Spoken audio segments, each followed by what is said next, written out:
तो हेलो पिला माने परिवर्तन ट्यूटोरियल रे समस्त को स्वागत। चलो आज आम पढ़ा सप्तम श्रेणी प्रथम पाठ कला माणिकरे। सप्तम श्रेणी साहित्य बहीर नाम पिले साहित्य सुमन। सही पाठर प्रथम कविता पिले कला माणिकरे। चलो आम आज स्टार्ट करिबा।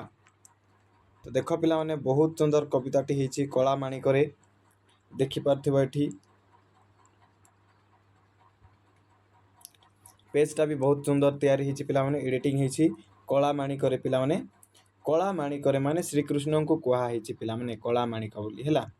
तो सप्तम श्रेणी चैप्टर नंबर 1 आउ अति सरल व्याख्या कराई पे चलो देखा। प्रथम प्रथमे कौन देखा पिले प्रथमे देखा पिले कवि परिचय देखा पे यही कला माणिक कवि बा आम जो कविता लिखिं अभिमन्यु सामंत सिंहार अभिमन्यु सामंत सिंहार से कौन कहवाई चाहूँगी मुख्य उद्देश्य कौन यही कविता लिखिबारे तांकर मुख्य उद्देश्य कौन पिला माने। तो देखिबा कवि परिचय पिला माने देखि पारुथिबो समस्ते चित्र देखि पारुथिबो पिला माने ये होउछंती अभिमन्यु सामंत सिंहार। ये 1760 मसीह जन्म ग्रहण करी पिला माने 1807 मसीह तांकर देहांत होइथिला। तो देख पिला माने प्राचीन रीतिजुगीय कवि पिला माने प्राचीन माने पुराणा रीतिजुगीय कवि थिले पिला माने। तो अभिमन्यु सामंत सिंहार जाजपुर जिला बालियार सामंत परिवार रे जन्मग्रहण करथिले। मसीहा प्रथम रू कहि 1760। से पिला दिनरू सुंदर कविता रचना करुथिले पिला माने पिला दिनरू तुम मानक बयस जमती जार 12 11 13 वर्ष बयस से ही बयस रु से सुंदर कविता गुड़ाक लिखुले पिला माने। तो आपण मैंने भी चेष्टा करंतु छोट छोट line 2 line 4 line 5 line 10 line कविता छोट छोट कविता लिखा चेष्टा कर पिला माने निजे मध्य हला। तो तांकर लेखा भितरु विदग्ध चिंतामणि बहुत फेमस पिला माने एटा हला। विदग्ध चिंतामणि प्रेम कला रसवती बाघ गीत सुलक्षणा चढ़ई गीत बलेहुटी अन्यतम बलेहुटी ये समस्ते ये सबू अन्यतम। कला माणिक विदग्ध चिंतामणि रु अणाई पिला माने विदग्ध चिंतामणि 67 छांदरू अणाई पिला माने हैला। एठारे कृष्ण संध्या समय रे गोपपुर गोरुपल को धरी फेरिबारे विलंब हेबारु माता जशोदांक मनरे व्यस्तता प्रकाश पाइछि। श्रीकृष्ण पिला माने समस्त जानिछ श्रीकृष्ण को भगवान श्रीकृष्ण जेते बेले छोट थिले से समय से गाई चरवा बन को जाइथिले पिला माने गोरु पल को नेकी जाइथिले जंगल को आउ फेरिबारे विलंब होइछि। आउ से विलंब जोगु माता जशोदा व्यस्त हो पड़िछंती पिला माने। एही कवितारे मातृ हृदयर आवेग भरा माने मातृ हृदय माँ को हृदयर दुख भरा आवेग भरा स्नेह भरा वात्सल्य प्रेमर वास्तव चित्र प्रतिफलित करिसंती वर्णना करिसंती पिला माने। चलो आमे वर्तमान कविताटी देखिबा आउ पढ़िकी बुझिबा पिला माने। ता पूर्व पिला माने मु गोटे तुम समस्त पई गोटे बहुत बढ़िया पेज टे नहीं आसी देख देख पिला माने शब्दार्थ पिला माने हैला। कष्ट शब्दर अर्थ कवितार व्यवहार होइछि पिला माने धीरे धीरे माने ज्ञानी बा पंडित घेन माने शुण कानन रे माने बण निधन माने निर्धन जहार धन नहीं अंध लौड़ी माने पिला माने असहायर सहाय नंदन माने पुत्र पिला माने डाकिनी माने डाहाणी निशाचर माने के पिला माने निशाचर माने राक्षस माने राति रे जो माने बुलंती भूत प्रेत श्रुति के माने कान पिला माने श्रुति माने कान डंकुणी माने मूर्ख पिला माने तापर मृदु माने मृदु माने कोमल। देखिबा ए शब्द गुड़िक कविता रे क्यों क्यों अंश रे व्यवहार होइछि चलो देखिबा पिला माने। तो चलो पाठ करिबा कविताटी कला माणिक रे। तो पिला माने जानिथबो समस्ते श्रीकृष्ण विषय रे जानिथबो पिला माने। श्रीकृष्ण केउठी जन्म ग्रहण करथिले पिला माने कह समस्ते कोठी जन्म ग्रहण करथिले से मथुरा रे जन्म ग्रहण करथिला पिला थिले पिला माने। बहुत सुंदर से मथुरा रे जन्म ग्रहण करथिले बुझिलो मथुरा रे जन्म ग्रहण करथिले हेले पिला माने तांकर से कोठी बड़ होइथिले से गोपपुर रे बड़ होइथिले पिला माने। लालन पालन तांकर गोपपुर रे होथिला और के करिथिले माता जशोदा करिथिले पिला माने। माता जशोदा श्रीकृष्ण को अत्यंत भल पाउथिले से तांकू एही कविता रे निजर जीवन ठू अधिक मूल्यवान निज प्राण ठू अधिक मूल्यवान मने करछंती। धीरे घेन कानन रे कृष्ण विलंबित धीरे घेन कानन रे କୃଷ୍ଣ ବିଳମ୍ବିତ ବାତ୍ସଲ୍ୟ ମମତା ଘେନି ଭାଳୁଛନ୍ତି ମାତ କଳା ମାଣିକରେ। ଦେଖ ପିଲାମାନେ ଏହାର ଅର୍ଥ ଧୀରେ ମାନେ ଜ୍ଞାନୀ ମାନେ ଲେଖା ହେଇଛି ପିଲାମାନେ ଶବ୍ଦାର୍ଥରେ ଧ୍ୟାରେ ମାନେ ହେ ପଣ୍ଡିତ ମାନେ ହେ ଜ୍ଞାନୀ ମାନେ ଶୁଣନ୍ତୁ ଘେନ ମାନେ ଶୁଣ ଘେନ ମାନେ ଶୁଣ କାନନରେ କୃଷ୍ଣ ବିଳମ୍ବିତ କାନନ ମାନେ ଜଙ୍ଗଲ ପିଲାମାନେ ଲେଖ ଜଙ୍ଗଲ ଫରେଷ୍ଟ କୃଷ୍ଣ ମାନେ ଶ୍ରୀକୃଷ୍ଣ ଭଗବାନ ବିଳମ୍ବ ମାନେ ଲେଟ୍ କରିଛନ୍ତି। ଶ୍ରୀକୃଷ୍ଣ ଗାଈ ଚରାଇବା ପାଇଁ ଗୋରୁ ପଳକୁ ନେଇକି ଜଙ୍ଗଲକୁ ଯାଇଛନ୍ତି ପିଲାମାନେ ଆଉ ସେଠିରୁ ପ୍ରତ୍ୟାବର୍ତ୍ତନ କରିବାରେ ଫେରିବାରେ ବିଳମ୍ବ ହୋଇଯାଇଛି ଲେଟ୍ ହୋଇଯାଇଛି। ତ ମାତା ଯଶୋଦା ଚିନ୍ତିତ ହୋଇପଡ଼ିଛନ୍ତି ଭାବ ବିହଳ ହେଉଛନ୍ତି ପିଲାମାନେ। ଦେଖ ବାତ୍ସଲ୍ୟ ମମତା ଘେନି ଭାଳୁଛନ୍ତି ମାତ ମାନେ ତାଙ୍କର ଯେଉଁ ପୁତ୍ର ସେ ପୁତ୍ର ବାତ୍ସଲ୍ୟ ଛୋଟ ଛୁଆ ଶିଶୁ ତାହାର ମମତା ତାର ପ୍ରେମ ସେଇଟା ସବୁ ଘେନି ଏଠି ଘେନି ମାନେ ପିଲାମାନେ ଏଠି ଘେନି ମାନେ କ'ଣ ଏଠି ଘେନି ମାନେ ମନେ ପକାଇ ପିଲାମାନେ ଏଠି ଘେନିର ଅର୍ଥ ହେଉଛି ମନେ ପକାଇ ଏଠିର ଘେନି ହେଉଛି ମନେ ପକାଇ ଭାଳୁଛନ୍ତି ମାତ ମାନେ ଭାଳୁଛନ୍ତି ମାନେ ଭାଳି ହେଉଛନ୍ତି ଦୁଃଖୀ ହେଉଛନ୍ତି ଆଉ କହୁଛନ୍ତି ପିଲାମାନେ। ତ ଚାଲ ଦେଖିବା ନିଧନ ସଂଖାଳି ମୋର ଦରିଦ୍ର ପସରା ଏଇ ଅର୍ଥ ଦେଖ ପିଲାମାନେ ନିଧନ ମାନେ ଧନହୀନ। ଦେଖ ପିଲାମାନେ ଜଣେ ବ୍ୟକ୍ତି ମାନେ ଏଠି ତ ମହିଳାଙ୍କ ବିଷୟରେ କୁହାହେଉଛି ପିଲାମାନେ ମହିଳା ତାର ସମସ୍ତ ସମ୍ପତ୍ତି ହରାଇଲା ପରେ ପିଲାମାନେ ତା ପାଖରେ ଶେଷରେ କ'ଣ ରହିଯାଏ ତାର ଶଙ୍ଖା ରହିଯାଏ ପିଲାମାନେ ଶଙ୍ଖା ରହିଯାଏ ଚୁଡ଼ି ରହିଯାଏ ଯେଉଁଟାକି ଯେଉଁ ନିର୍ଧନର ଧନ କୁହାଯାଏ ପିଲାମାନେ ନିଧନ ସଂଖାଳି ମାନେ ନିର୍ଧନର ଧନ ଯାହାର କୌଣସି ଧନ ନାହିଁ ଧନହୀନ ଗରିବ ତାର ସେ ଶଙ୍ଖା ପିଲାମାନେ ମାତ୍ର ଏକମାତ୍ର ସାହାରା ପିଲାମାନେ ଏକମାତ୍ର ସାହାରା ବୁଝିଲ। ମୋର ଦରିଦ୍ର ପସରା ମାନେ ମୁଁ ଏଇ ଗରିବ ମାର ଏକମାତ୍ର ସାହା ଏକମାତ୍ର ଭରସା ବୋଲି ମାତା ଯଶୋଦା କହିଛନ୍ତି ପିଲାମାନେ।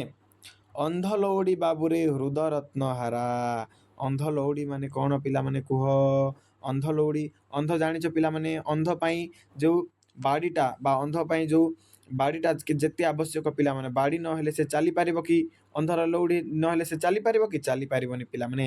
ସେମିତି ମାତା ଯଶୋଦାଙ୍କ ଜୀବନରେ ଯଦି ଶ୍ରୀକୃଷ୍ଣ ରହିବେନି ତାହେଲେ ମାତା ଯଶୋଦା ମଧ୍ୟ ସେମିତି ବଞ୍ଚିପାରିବେନି ଆଉ ରହିପାରିବେନି ଜୀବନ ଯାପନ କରିପାରିବେନି ପିଲାମାନେ।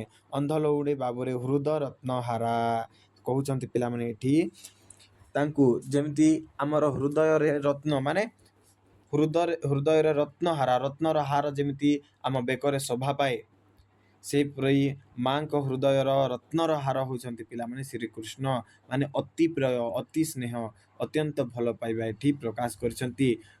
ହୃଦୟର ରତ୍ନର ହାର ମାନେ ରତ୍ନର ହାର ବୋଲି ତାଙ୍କୁ ସମ୍ବୋଧନ କରିଛନ୍ତି ପିଲାମାନେ। ତାପରେ ନେକ୍ସଟ ଦେଖିବା କଳା ମାଣିକରେ।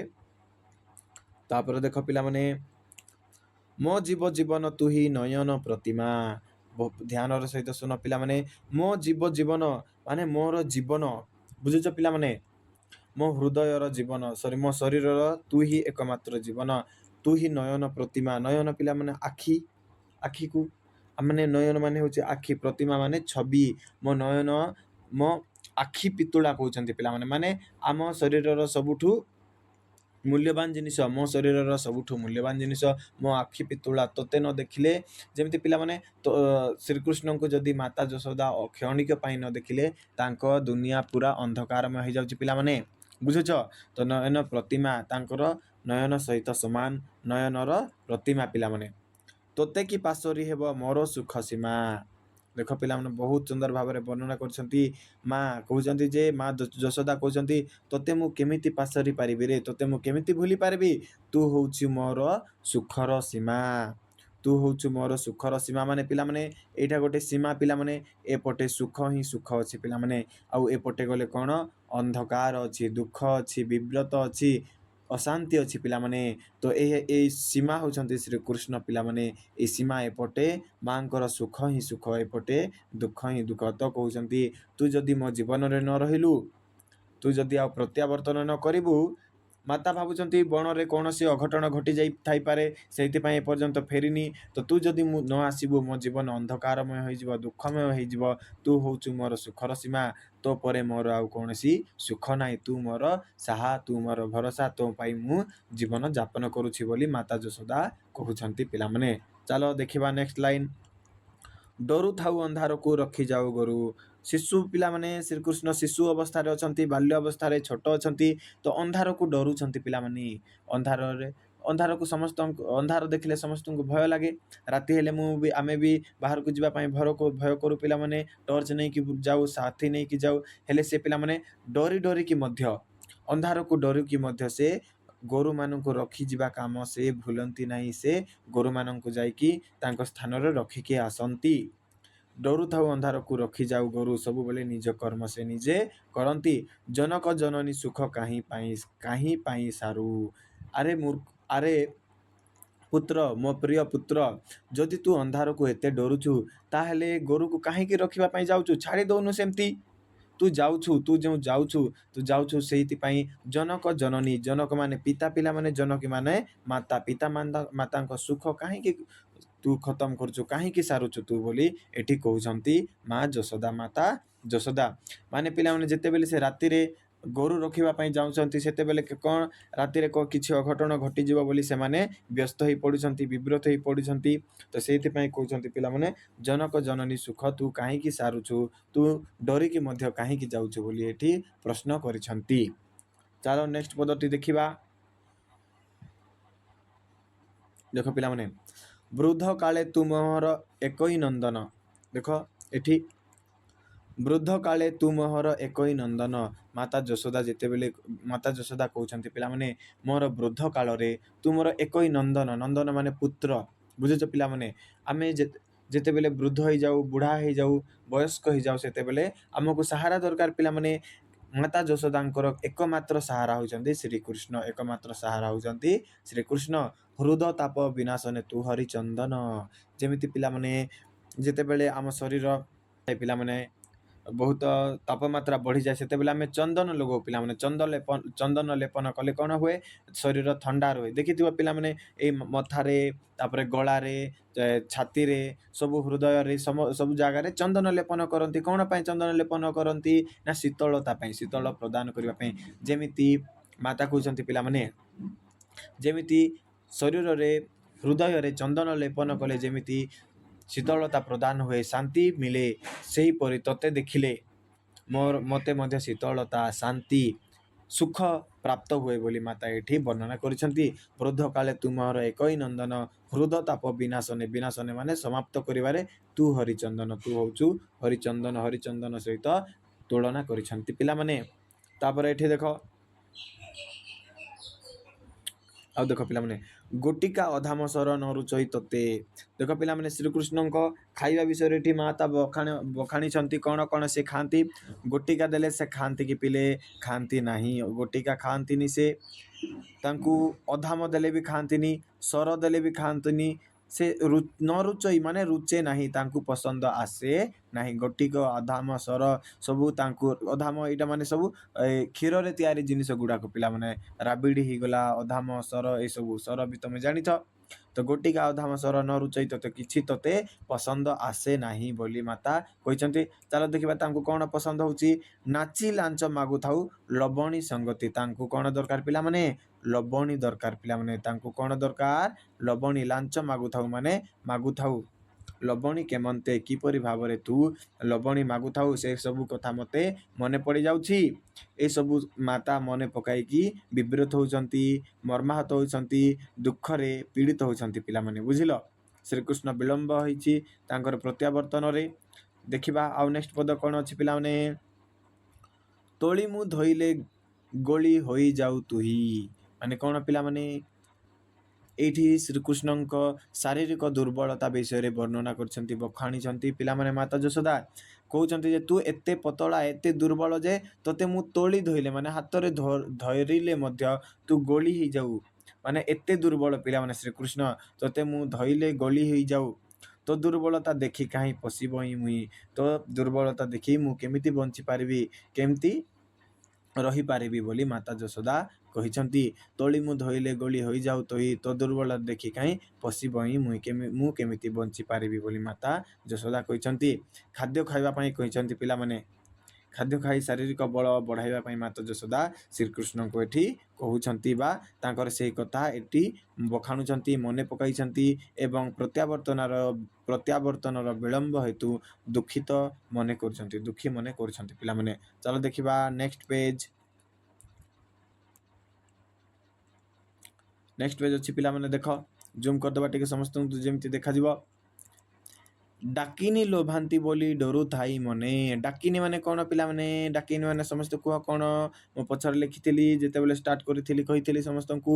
ଡାକିନି ମାନେ ହେଉଛି ଡାହାଣୀ ପିଲାମାନେ। ଡାହାଣୀ ଭୂତ ପ୍ରେତ ଯେଉଁମାନେ ଛୁଆ ପିଲାମାନଙ୍କୁ ଚୋରେଇକି ନେଇଯାଆନ୍ତି, ନେଇକି ମାନେ ଜଙ୍ଗଲରେ ରଖିଦିଅନ୍ତି, କ'ଣ କରନ୍ତି କେଜାଣି। ତ ଡାକିନି ଲୋଭାନ୍ତି ମାନେ ତାଙ୍କୁ ଲୋଭ ଦେଖେଇକି ନେଇଯାଆନ୍ତି ବୋଲି ମାତା ଡରନ୍ତି ପିଲାମାନେ। ମନରେ ଡରୁଛନ୍ତି ଯେ ମୋ ଶିଶୁକୁ, ମୋ ଛୁଆକୁ, ମୋ ଶ୍ରୀକୃଷ୍ଣକୁ କୌଣସି ଡାହାଣୀ ନେଇକି ଚାଲିଯିବ ବୋଲି ସେ କ'ଣ କରୁଛନ୍ତି? ଭାବୁଛନ୍ତି, ଚିନ୍ତା କରୁଛନ୍ତି, ବାରୁଥାଇ ଯିବା ପାଇଁ। ମାନେ ସେଇଥିପାଇଁ ଡାକିନି ନେଇଯିବ ବୋଲି ସେ ଶ୍ରୀକୃଷ୍ଣଙ୍କୁ ବାର ମନା କରନ୍ତି ପିଲାମାନେ।